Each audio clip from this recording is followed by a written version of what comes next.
We started off our night at the Grand Cafe. We had our own private room upstairs. The green screen press was on the scene at the American Association for the Advancement of Science reception to conduct some interviews. These are our friends Jamie and Simon. They won an essay writing contest about their hometown, Shishmaref in Alaska, and how it's being affected by global climate change. There were 3 different cultures at the table. There were the Alaskans, who came from a small island village, the kids from Petaluma, from a school of only 200 students, and then there was us, the green screen team. And the food was fabulous. This is all of us on the stairway in the restaurant, just before the event moved to the boat.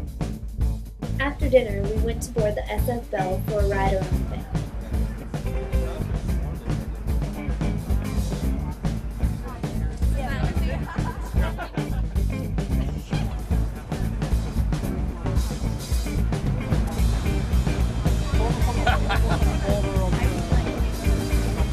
I've been noticing that there's been a lot more drastic weather changes throughout the year. Like last year it was incredibly rainy. We actually flooded Turn Point Rays, which is around where I live, into an island.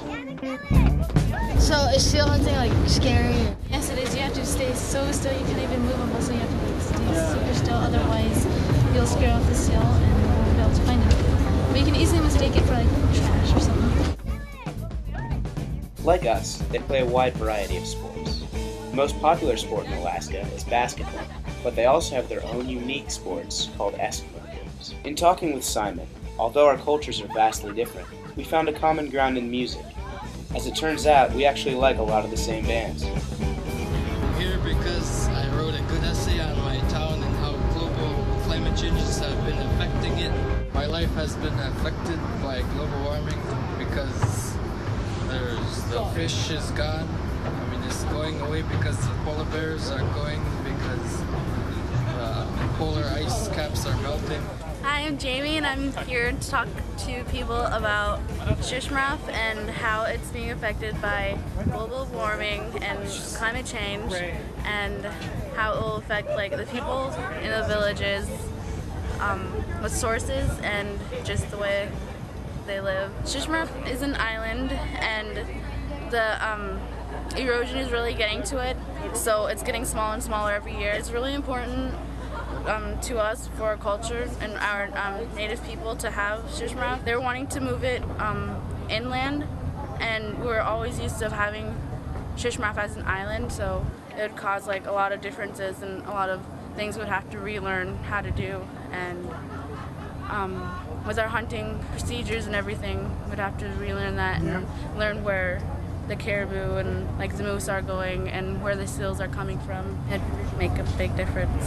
I always lived in Shishmaref, which is north of Nome. I think it'd be a lot easier to be living in a village in a city, because you have to learn how to live in a village and learn how to do different tasks to be alive in a village, and always being close and always helping each other, because every little thing that you do in a village affects a lot. Global climate change is an actual problem with our village in Shishmaref. It's causing the permafrost to melt, and that's one thing that is holding our land together. Melting permafrost is making the land disappear really quickly. Water is rising because the climate is warming up a lot. I really want people to notice what's going on with our village, because Shishmaref is really disappearing every year. I really want people to actually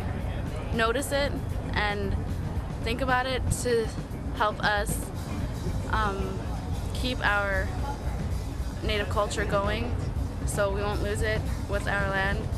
And I want people to recognize it, because it's one thing that will affect everybody in Alaska.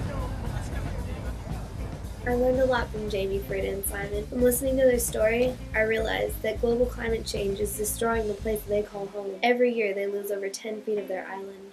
Their island is very important to them, but global climate change will cause a culturally challenging relocation.